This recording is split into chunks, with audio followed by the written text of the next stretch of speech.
Assalamualaikum warahmatullahi wabarakatuh. Baiklah, kami dari kelompok 3 akan menampilkan hasil diskusi kami pada mata kuliah IPA terpadu kelas 9 dengan materi listrik dinamis. Sebelumnya, kami beranggotakan saya sendiri, Besti Devita, Cindy Marcia Yahya, Frara Vini Angela, Irma Kurnia, Lailatul Afifah, Mutia Kusuma, Nabila Kotrun Nada, dan Nada Salsabila. Baiklah, topik pembahasan yang pertama yaitu arus listrik pada suatu rangkaian. Arus listrik merupakan sebuah aliran yang terjadi akibat jumlah muatan yang mengalir dari satu titik ke titik lain dalam satu rangkaian tiap satuan waktu, yang mana dalam satuan internasionalnya dilambangkan dengan A atau ampere, sedangkan dalam penulisan rumus arus listrik dilambangkan dalam simbol I atau current.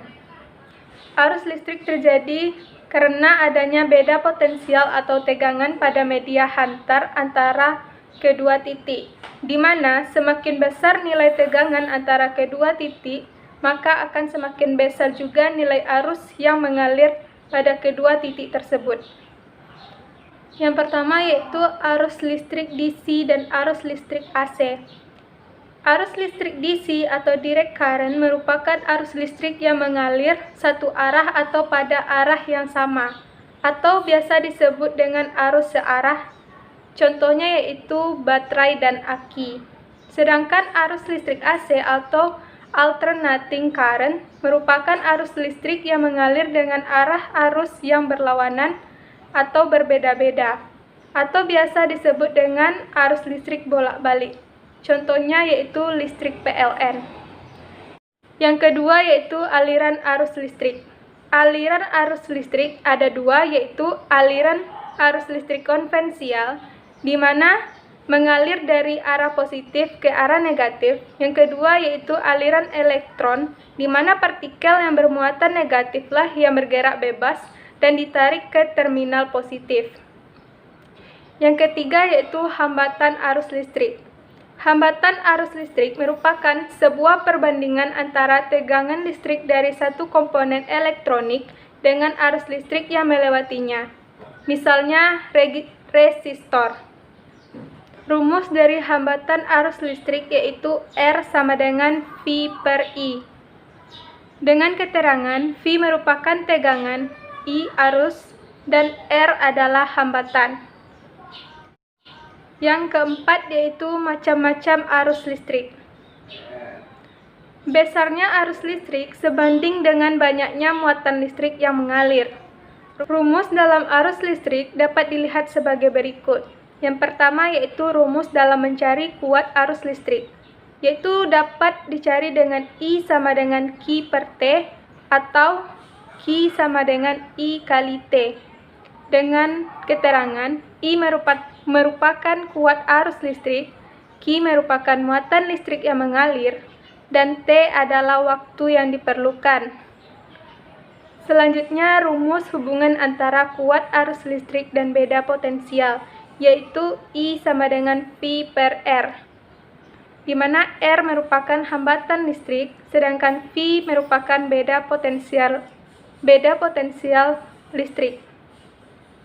Selanjutnya, untuk menghitung arus listrik yang mengalir pada suatu waktu tertentu menggunakan rumus I sama dengan VQ per DT.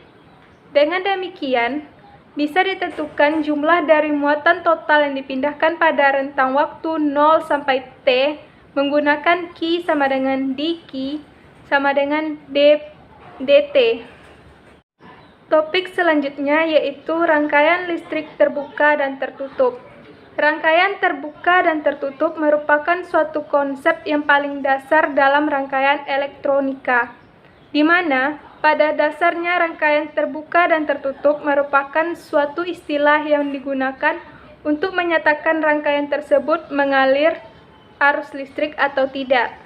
Perbedaan antara hambatan terbuka dan tertutup yaitu, pada rangkaian terbuka, rangkaian tersebut tidak terhubung atau terbuka, sehingga pada rangkaian tersebut tidak mengalirkan listrik.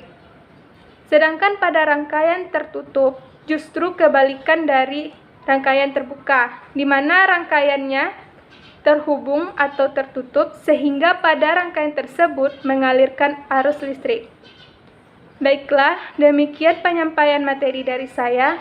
Materi selanjutnya akan dilanjutkan oleh rekan saya. Baiklah, saya Cindy Martia Yahya, NIM 1823178, akan melanjutkan materi mengenai bahan yang dapat menghantarkan arus listrik. Yang pertama yaitu ada bahan konduktor atau penghantar. Bahan konduktor adalah bahan yang dapat menghantarkan arus listrik dengan baik. Di dalam kimia itu sendiri, konduktor adalah bahan yang menghantarkan kalor dengan baik. Konduktor dapat menghantarkan arus listrik dengan baik karena memiliki banyak elektron valensi. Dan sebuah bahan akan dikatakan konduktor jika memenuhi persyaratan. Yang pertama itu memiliki konduktivitas yang baik. Yang kedua yaitu memiliki kekuatan mekanis atau kekuatan tarik yang cukup tinggi. Yang ketiga yaitu memiliki koefisien muai panjang yang kecil. Yang keempat itu memiliki modus kenyal atau elastisitas yang besar. Untuk contoh konduktor ini sendiri mayoritas itu dari bahan logam. Bisa dilihat dalam instalasi listrik gitu kan, seperti ada itu tembaga, timah, perak, emas, besi dan aluminium.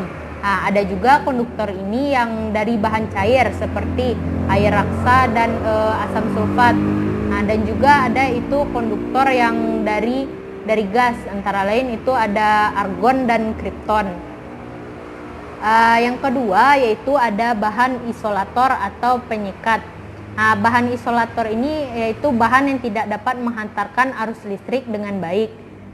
Dalam fisika, bahan isolator ini adalah bahan yang tidak mampu menghantarkan kalor dengan baik. Bahan isolator ini tidak dapat menghantarkan arus listrik dengan baik karena memiliki sedikit elektron valensi. Bahan yang tergolong isolator ini biasanya digunakan sebagai isolasi bagi bahan konduktor. Jadi sehingga memberikan proteksi terhadap sengatan arus listrik. Karena pada tubuh manusia itu sebenarnya kan juga sudah ada konduktor yang cukup baik gitu kan. Sebuah bahan itu juga bisa dikatakan konduktor atau kayak konduktor tadi ya sudah memiliki konduktivitas yang baik gitu kan.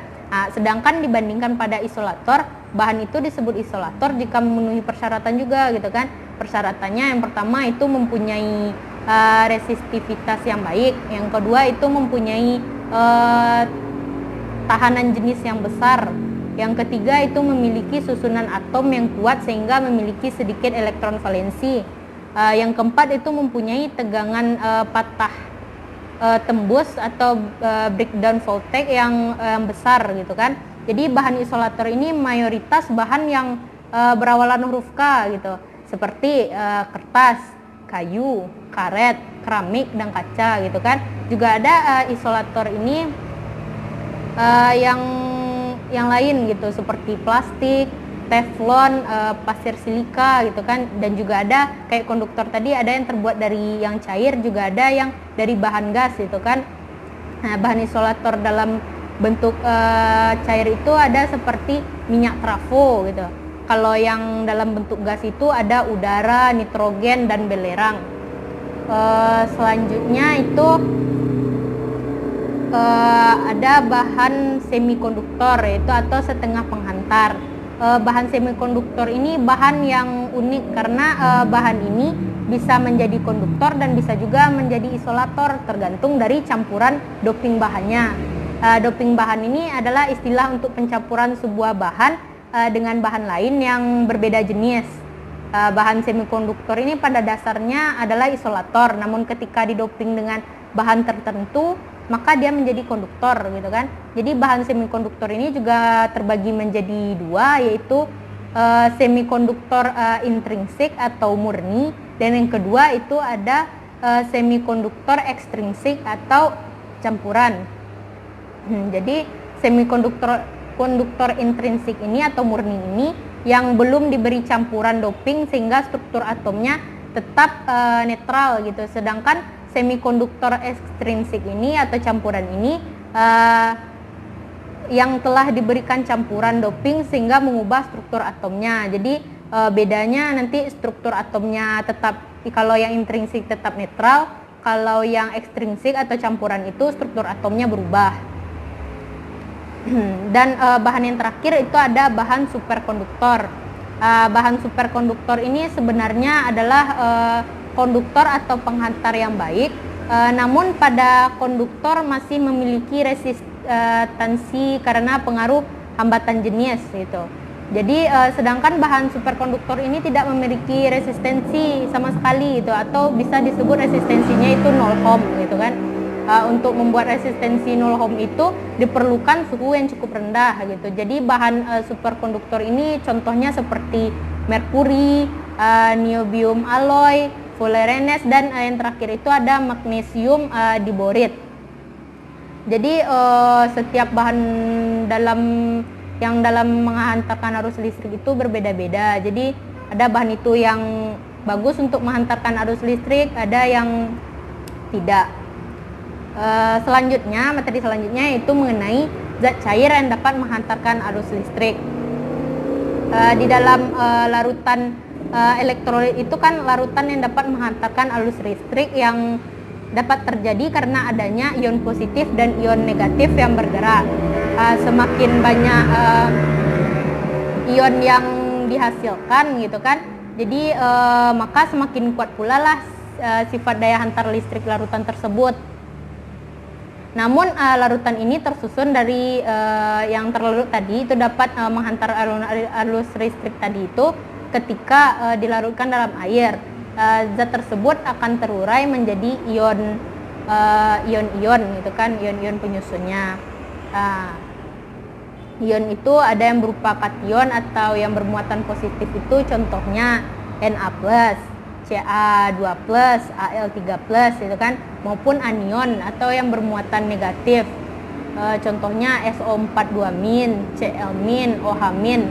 Jadi ketika dihubungkan dengan elektroda, nanti itu ion-ion pada larutan tersebut tuh nanti akan bergerak sesuai dengan sifatnya. Misalnya ion positif nanti itu akan bergerak menuju larutan elektroda negatif gitu kan, sementara ion negatif itu akan bergerak menuju elektroda positif. Karena itu larutan yang menggabungkan ion itu dapat menghantarkan arus listrik tadi gitu kan. Jadi berdasarkan ion tadi itu ada yang berdasarkan jenis larutannya, ada terbagi menjadi 3 jenis larutan elektrolit, yaitu larutan asam, larutan basa, dan larutan garam. Larutan asam itu merupakan larutan yang zatnya jika dilarutkan dalam air itu akan menghasilkan H+, contohnya HCl, HSO4, dan cuka. Sementara kalau larutan basa itu zat yang dilarutkan di dalam air itu akan menghasilkan OH-, contohnya NaOH dan KOH. Kalau yang terakhir itu jenis larutan yang terakhir kan adalah larutan garam tadi kan. Jadi zat yang terbentuk dari reaksi asam dan basa itu contohnya NH4Cl dan NaCl atau garam gitu kan. Yang tadi itu kan berdasarkan jenis larutannya. Nah, juga ada yang berdasarkan jenis ikatannya. Terbagi itu menjadi 2, yaitu senyawa ion dan senyawa kovalen polar. Contohnya senyawa yang termasuk ke dalam senyawa ion yaitu MgCl2 dan AlCl3. Sementara itu senyawa yang termasuk senyawa kovalen polar itu ada HCl, Hi, dan ada NH3. Jadi larutan ini juga dapat diklasifikasikan menjadi berdasarkan kemampuannya menghantarkan arus listrik gitu kan, yaitu larutan elektrolit kuat dan lemah gitu. Jadi zat cair itu pada dasarnya dapat juga menghantarkan arus listrik. Materi selanjutnya yaitu mengenai hubungan besar hambatan listrik, panjang kawat, dan luas penampang kawat.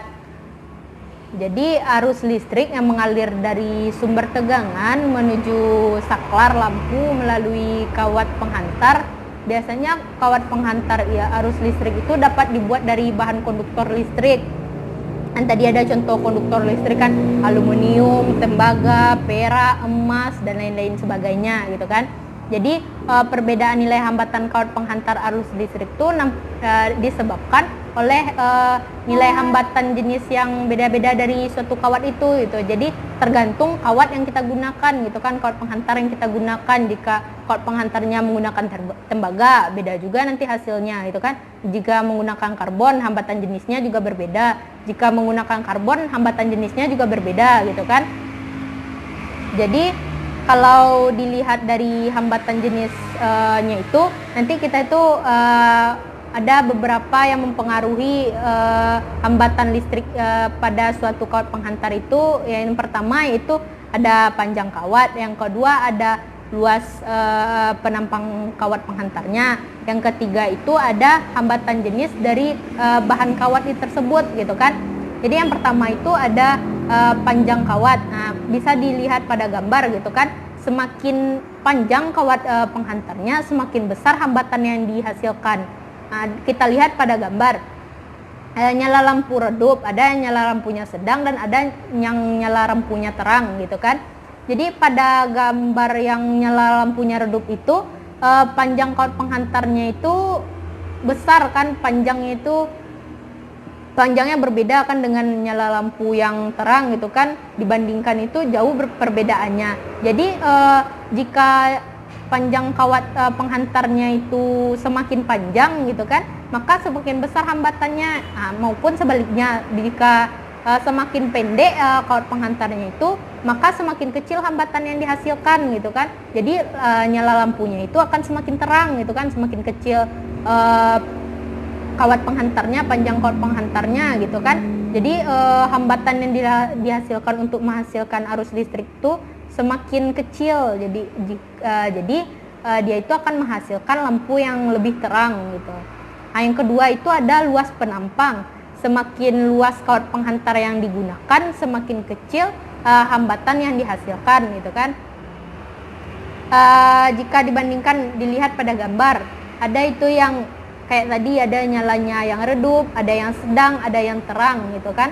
Nah, kawat penghantarnya itu bandingkan dulu yang redup sama yang terang. Yang terang itu luas kawat penghantarnya yang digunakan itu besar kan, jadi semakin kecil hambatan yang dihasilkan gitu. Jadi sehingga nyala lampu yang dihasilkan itu semakin terang jika dibandingkan dengan nyala lampu yang redup. Kawat penghantarnya itu luasnya itu kecil gitu kan. Jadi semakin besar hambatan yang dihasilkan sehingga lampu itu nantinya hasilnya redup. Nah, jika dia di tengah-tengah gitu kan, antara besarnya itu antara kayak kawat penghantar yang redup sama yang terang gitu kan, dia di tengah itu kan, maka menghasilkan nyala lampu yang sedang gitu. Jadi jika kita menggunakan luas kawat penghantar yang digunakan itu besar gitu kan, semakin kecil hambatan yang dihasilkan sehingga menghasilkan lampu yang lebih terang gitu, dan sebaliknya gitu. Yang terakhir ada itu hambatan jenis dari bahan kawat. Semakin kecil hambatan jenis, semakin kecil nilai hambatan yang dihasilkan, sehingga arus listrik yang dihasilkan semakin besar. Jadi kan setiap kita lihat itu ada yang kawat penghantarnya itu ada bahannya yang dari karbon, ada yang dari baja, dan ada yang dari tembaga gitu kan. Yang dari tembaga nyala lampunya itu terang, sedangkan dibanding dengan karbon itu nyala lampunya redup gitu kan. Pada dasarnya yaitu kalau antara hambatan jenis antara tembaga dengan karbon itu berbeda, jauh berbedanya gitu kan, sehingga karbon itu hambatan jenisnya sangat kecil gitu, sehingga nanti itu menghasilkan lampu yang lebih terang gitu. Jika dibandingkan itu kalau hambatan jenis tembaga itu 1,68 kali 10 pangkat minus 8, sedangkan kalau baja itu 4 dikali 10 pangkat min 7, dan karbon itu 3,5 dikali 10 pangkat min 5. Jadi karbon itu memiliki hambatan jenis yang besar, sedangkan baja itu kalau dibandingkan antara karbon, baja dan tembaga itu urutannya karbon, baja, baru tembaga gitu. Sehingga nanti itu tembaga itu akan menghasilkan lampu yang lebih terang. Misalnya jika dibandingkan tembaga dengan yang jenis bahan yang hambatan jenisnya lebih kecil, maka bahan yang hambatan jenisnya lebih kecil itu yang akan menghasilkan lampu yang lebih terang gitu kan. Jika ada nanti di yang hambatan jenisnya lebih besar dari tembaga gitu kan, jenis bahannya itu hambatan jenisnya lebih besar daripada tembaga gitu kan.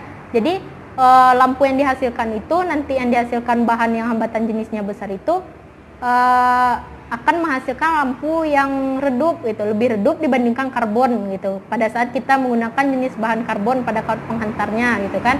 Jadi jika dibandingkan antara 3 bahan ini gitu kan, karbon, baja, dan tembaga, maka hambatan yang paling kecil itu dimiliki oleh tembaga gitu kan, maka nyala lampu yang dihasilkan itu akan lebih terang yang dihasilkan oleh tembaga gitu.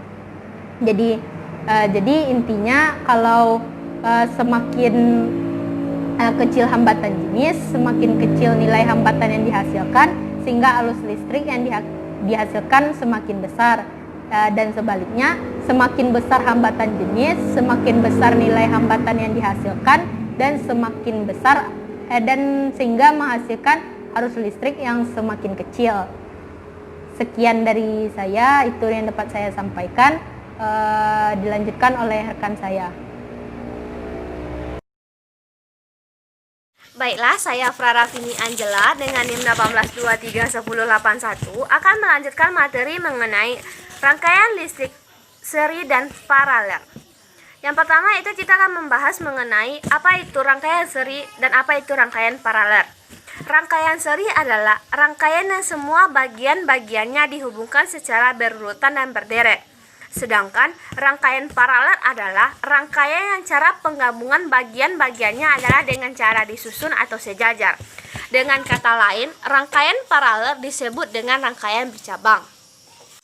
Selanjutnya yaitu perbedaan antara rangkaian seri dan rangkaian paralel.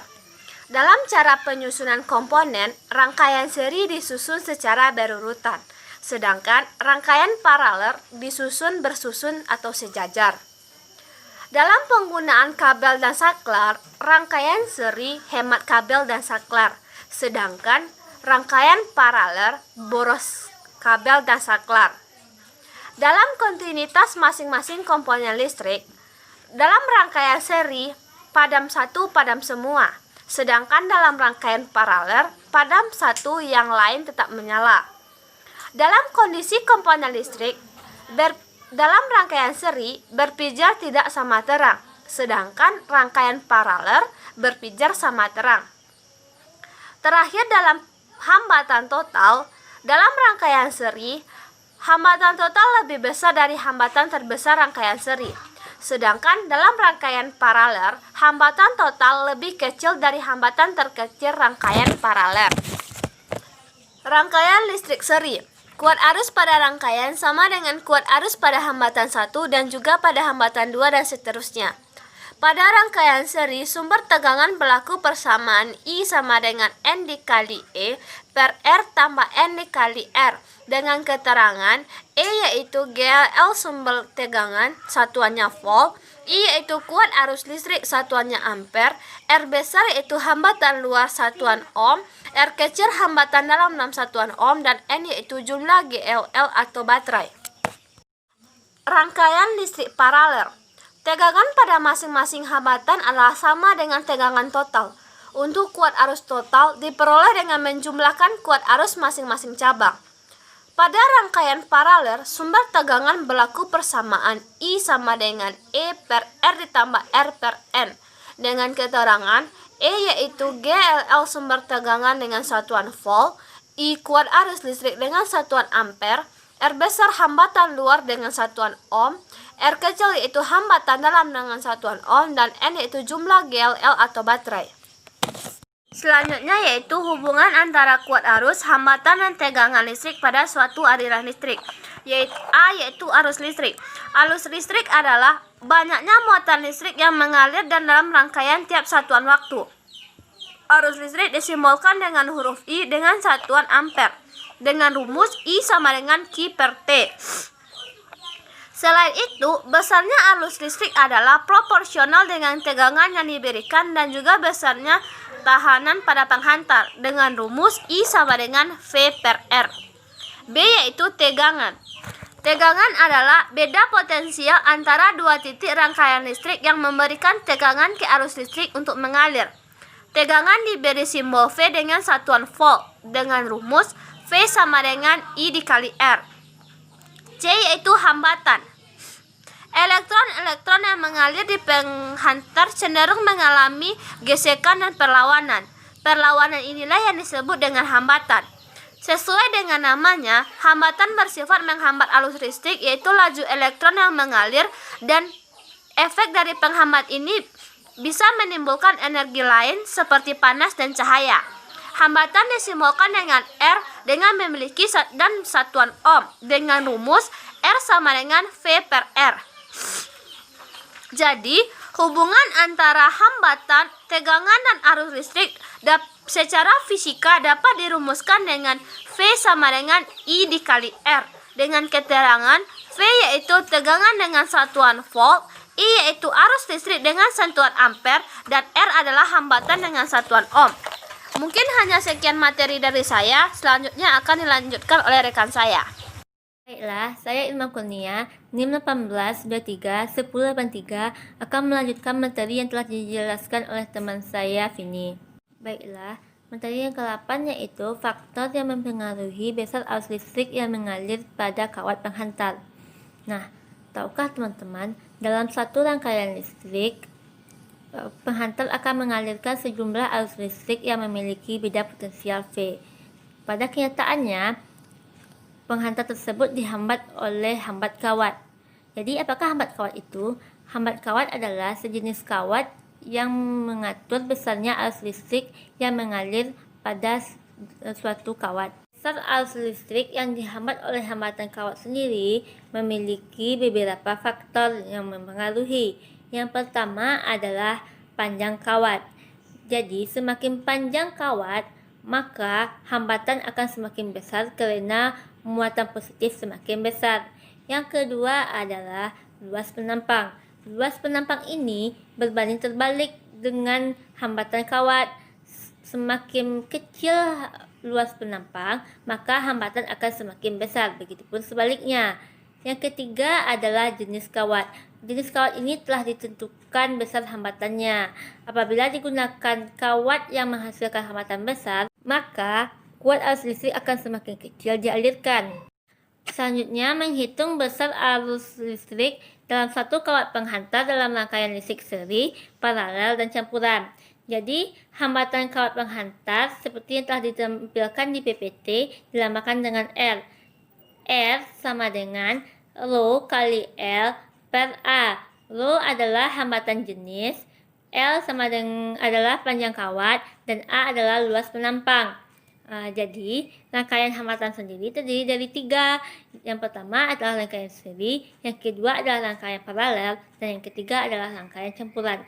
Kita mulai dulu dari rangkaian seri. Rangkaian seri menurut hukum Ohm dilambangkan dengan V sama dengan IR. V sama dengan beda potensial, I adalah kuat arus, dan R adalah hambatan. Jadi sehingga V total sama dengan IR1 tambah IR2. Jadi R1 adalah hambatan 1, R2 adalah hambatan 2. Begitupun seterusnya. Yang kedua adalah rangkaian paralel. Rangkaian paralel menurut hukum Ohm yaitu I sama dengan V per R. V sama dengan beda potensial, R adalah hambatan, dan I adalah kuat arus. Jadi sehingga I total sama dengan V1 per R1 tambah V2 per R2. Sehingga bisa ditulis juga 1 per R sama dengan 1 per R1 tambah 1 per R2 dan seterusnya. Selanjutnya menghitung besar energi listrik. Yang pertama, rumus energi listrik. W sama dengan Q. Q sama dengan I kali T. I sama dengan Q per T, sehingga diperolehlah rumus W sama dengan I kali T kali V. Jika dihubungkan dengan hukum Ohm, kita tahu rumus I adalah V per R, sehingga kita substitusilah I ke dalam V per R, sehingga diperoleh rumus W sama dengan V per R kali T kali V. Kita kalikan V dengan V, sehingga diperoleh rumus W sama dengan V kuadrat per R kali T. W adalah energi listrik, V adalah beda potensial, R adalah hambatan, dan T adalah waktu. Selanjutnya, rumus besar energi listrik yang dipakai. Rumus energi listrik yang dipakai dirumuskan W sama dengan V kali I kali T. Menurut hukum Ohm, V sama dengan I kali R, sehingga W sama dengan I kali R kali I kali T disederhanakan menjadi W sama dengan I kuadrat kali R kali T. I kuadrat dapat juga kita substitusi dengan V per R, sehingga W sama dengan V kuadrat per R kali T. Sekianlah materi dari saya. Materi selanjutnya akan dilanjutkan oleh teman saya. Baiklah, saya Lailatul Afifah dengan NIM 1823184 akan melanjutkan materi yaitu hubungan satuan energi listrik.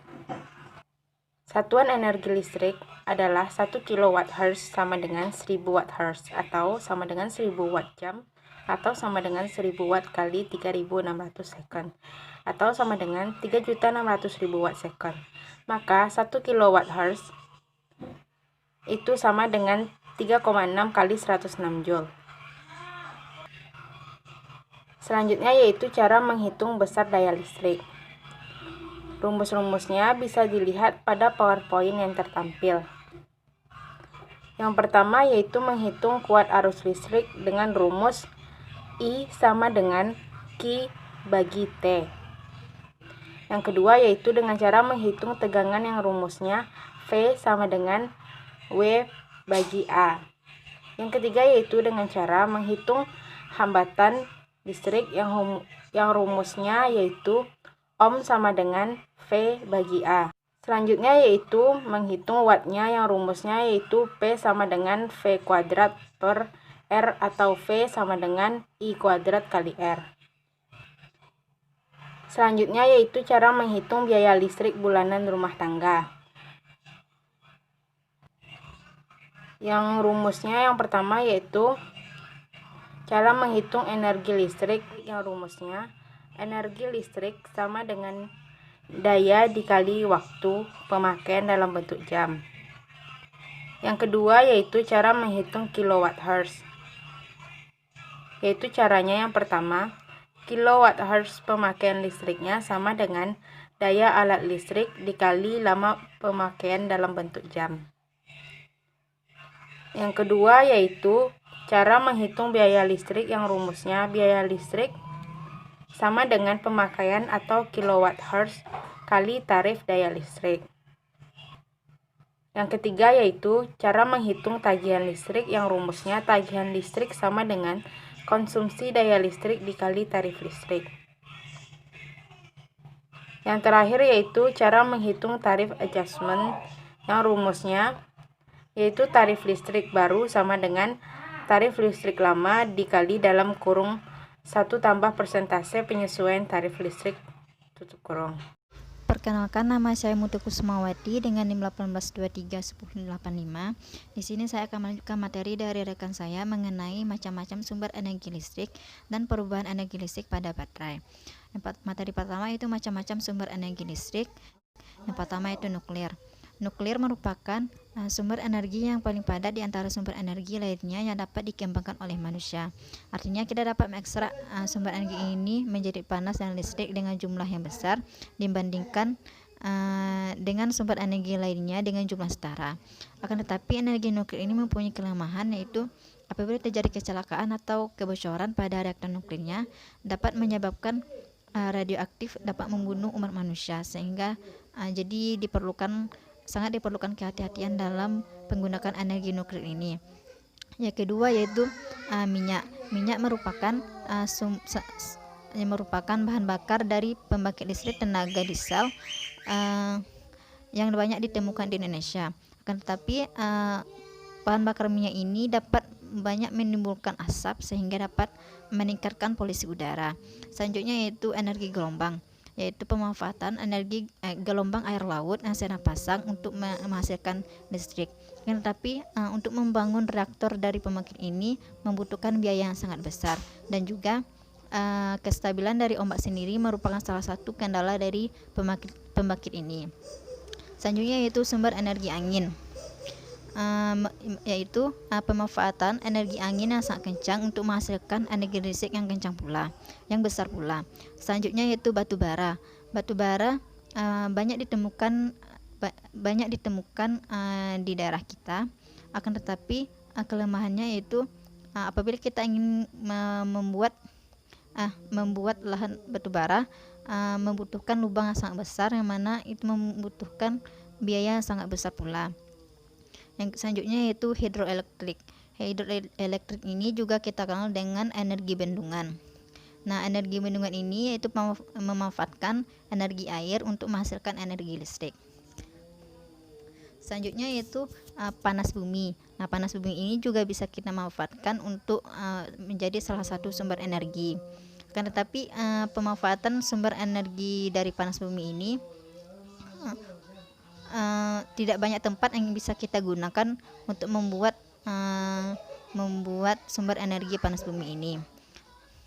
Selanjutnya yaitu tenaga surya. Tenaga surya ini membutuhkan biaya yang sangat besar untuk membuat reaktor pembangkitnya.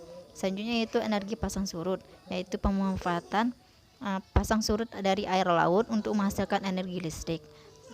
Selanjutnya yaitu biomasa. Biomasa sendiri adalah bahan organik dari proses fotosintesis, baik itu produk maupun buangan. Contohnya yaitu pepohonan, sampah maupun kotoran ternak.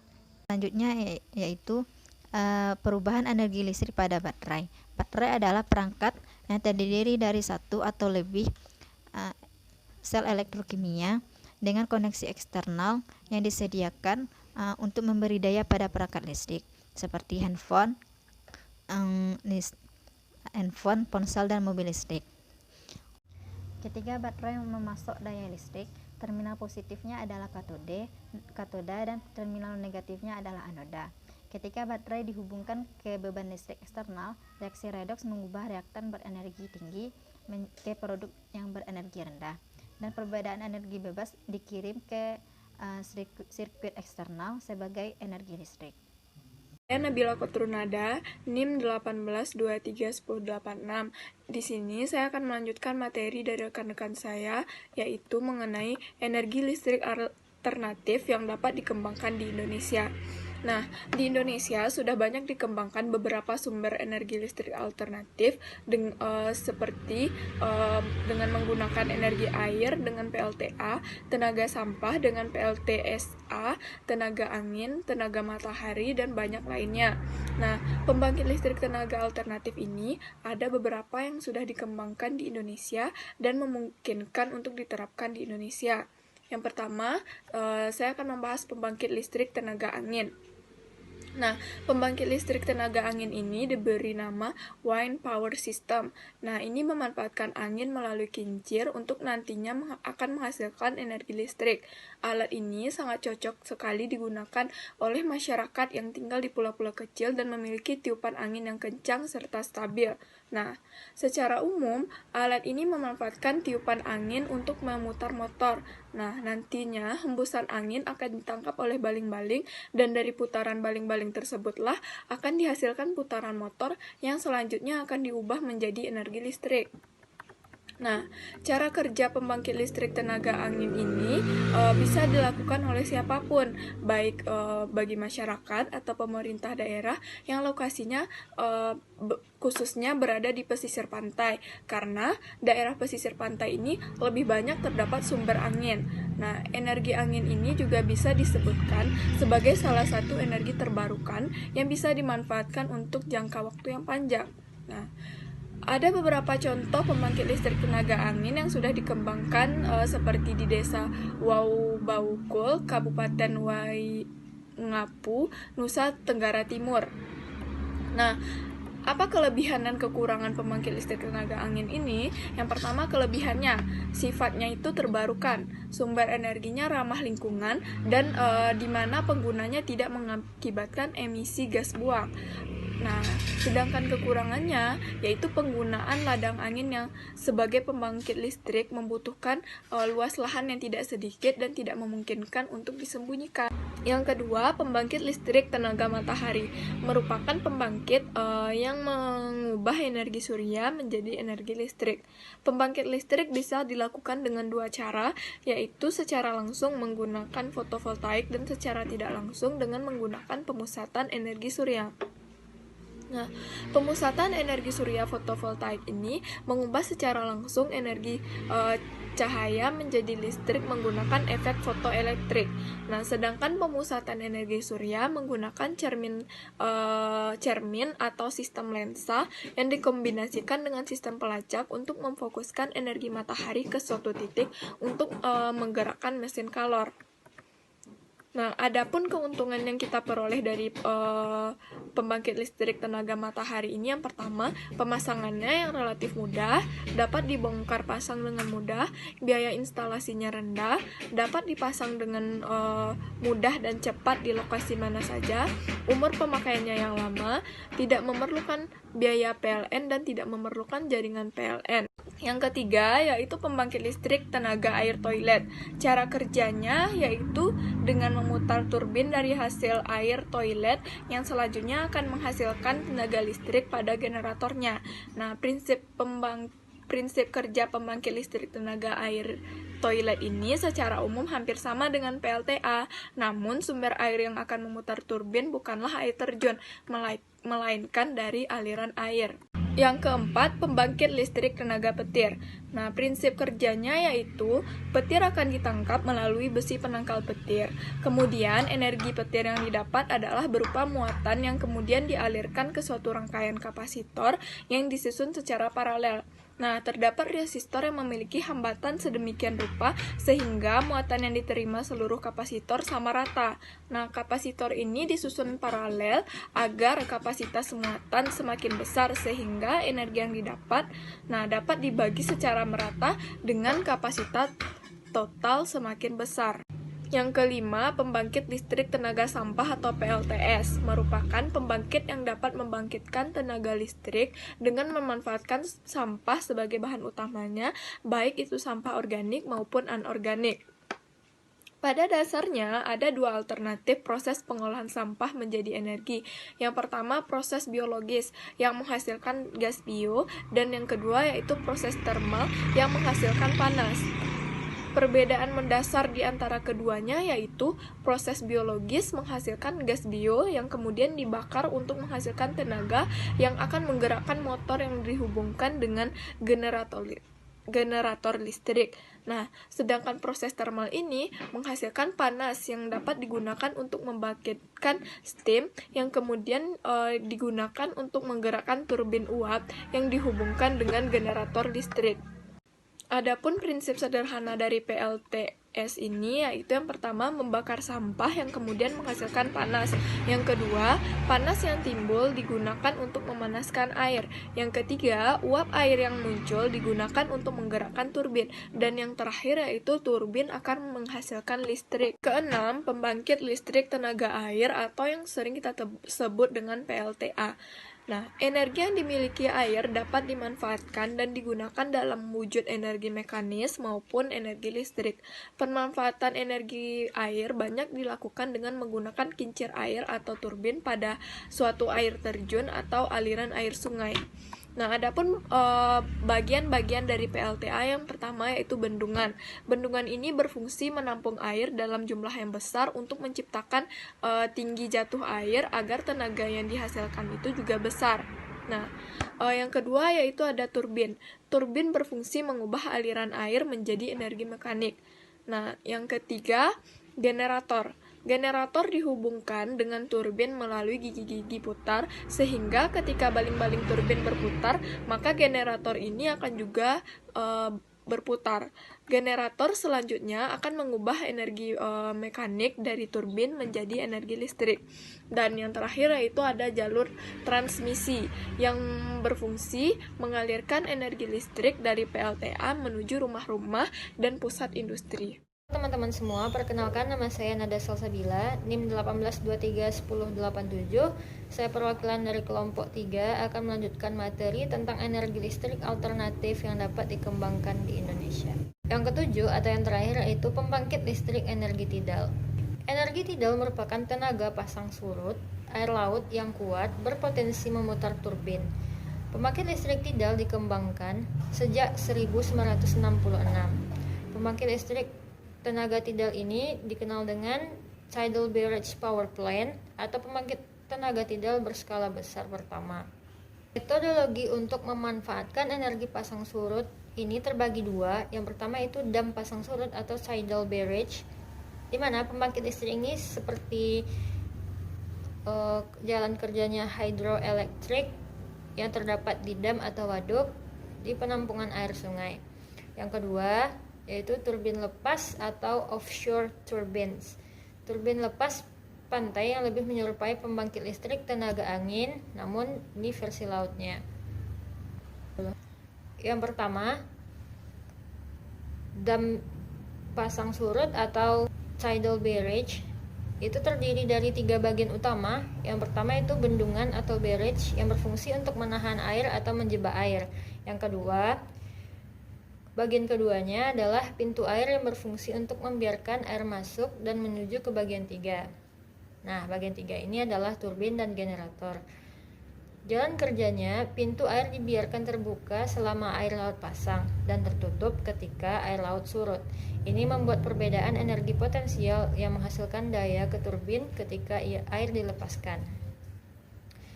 Yang kedua yaitu turbin lepas pantai atau offshore turbines, di mana prinsip kerjanya mirip seperti turbin angin atau pembangkit listrik tenaga angin, namun turbin lepas pantai ini berada di bawah permukaan air. Turbin mengkonversi energi kinetik pada air akibat gelombang laut. Air memiliki densitas 830 kali lebih besar dari udara sehingga mampu menghasilkan listrik pada kecepatan yang lebih rendah dari turbin angin. Adapun kelebihan dari pembangkit listrik tenaga tidal yaitu sumber energi ini dapat diperbaharui, bebas dari emisi, dan pasang surut air laut dapat diprediksi dengan mudah. Sedangkan kekurangannya, konstruksi bisa merusak ekosistem dan pantai. Biaya konstruksi mahal, hanya menghasilkan listrik ketika arus masuk atau keluar itu 10 jam sehari, serta pelengkapan dapat rusak akibat arus atau ombak yang terlalu dahsyat. Materi selanjutnya yaitu upaya-upaya penghematan listrik. Yang pertama, menggunakan lampu hemat energi. Yang kedua, menggunakan listrik saat diperlukan atau secara bergantian dan tidak berlebihan. Yang ketiga, mengeringkan pakaian di bawah sinar matahari.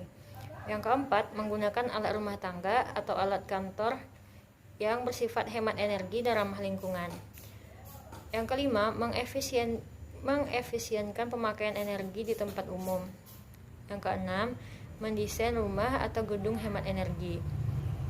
Yang ketujuh, mengembangkan dan melakukan penelitian untuk energi alternatif. Yang kedelapan, hendaknya pemerintah menyediakan fasilitas kendaraan umum massal. Materi terakhir yaitu pencegahan bahaya penggunaan listrik dalam kehidupan. Yang pertama, jangan menumpuk stop kontak pada satu sumber arus listrik. Dengan menumpuk stop kontak pada satu sumber arus listrik akan berisiko menimbulkan arus pendek yang akan memaksa satu sumber listrik itu untuk memasok energi yang lebih banyak. Kondisi ini menyebabkan stop kontak mengalami panas berlebih sehingga dapat meningkatkan kemungkinan terjadinya kebakaran akibat listrik. Yang kedua, gunakan sekring yang sesuai dengan daya tersambung. Yang ketiga, kabel-kabel listrik jangan dibiarkan terkelupas. Yang keempat, jauhkan sumber-sumber listrik dari anak-anak. Yang kelima, biasakan menggunakan material listrik yang terjamin kualitasnya dan berlabel SNI. Yang keenam, pangkaslah pepohonan jika sudah mendekati jaringan listrik. Yang ketujuh, hindari pemasangan antena televisi yang menyentuh jaringan listrik. Terakhir, tidak bermain layang-layang di dekat jaringan listrik. Mungkin sekian presentasi dari kelompok 3. Salah dan janggal mohon dimaafkan. Saya akhiri dengan assalamualaikum warahmatullahi wabarakatuh. Terima kasih sudah menonton. Jangan lupa like, comment, and subscribe channel ini dan nyalakan loncengnya.